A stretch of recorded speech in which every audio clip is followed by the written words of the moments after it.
ജമ്മുകശ്മീരിലെ കിഷ്ത്വാറിൽ സുരക്ഷാ സേനയും ഭീകരരുമായി ഏറ്റുമുട്ടൽ 4 സൈനികർക്ക് പരിക്കേറ്റു. വൈകിട്ട് 3:30യോടുകൂടിയാണ് ഏറ്റുമുട്ടൽ ആരംഭിച്ചത്.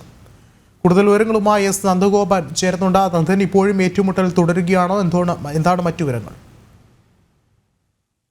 വിഷ്ണു, കിഷ്വാത്തൂരിലെ ചത്രു മേഖലയിലാണ് ഇന്നിപ്പോൾ ഈ ഭീകരരുമായി ഏറ്റുമുട്ടലുണ്ടായിരിക്കുന്നത്.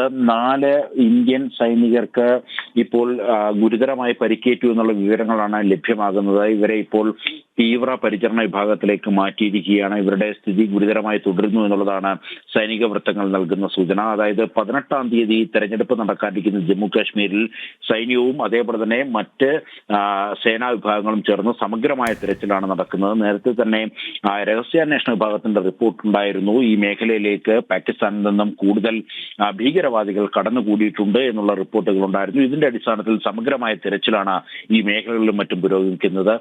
അങ്ങനെ തിരച്ചിൽ നടത്തുന്നതിനിടയിലാണ് അപ്രതീക്ഷിതമായി ഭീകരവാദികൾ ഈ ചത്രു മേഖലയിൽ വെച്ചിട്ട് സൈന്യത്തിന് നേരെ വെടിയുതിർത്തത്. സൈന്യം നടത്തിയ പ്രത്യാക്രമണത്തിൽ ചില ഭീകരർക്ക് പരിക്കേറ്റു എന്നുള്ള വിവരങ്ങൾ ലഭ്യമാകുന്നുണ്ട്. ഏതായാലും ഇപ്പോഴും സ്ഥലത്ത് സൈന്യവും അതേപോലെ തന്നെ മറ്റു സേനാ വിഭാഗങ്ങളും CRPF-ഉം അതേപോലെ തന്നെ ജമ്മു കാശ്മീർ പോലീസ് അടക്കമുള്ള സേനാ വിഭാഗങ്ങളും സ്ഥലത്ത് നിലയുറപ്പിച്ച് ഭീകരരുമായിട്ടുള്ള ഏറ്റുമുട്ടൽ തുടരുകയാണ് എന്നുള്ള വിവരങ്ങളാണ് സേനാ വൃത്തങ്ങൾ നൽകുന്നത്. വിഷ്ണു, എസ് നന്ദഗോപനാണ് വിവരങ്ങൾ നൽകിയത്.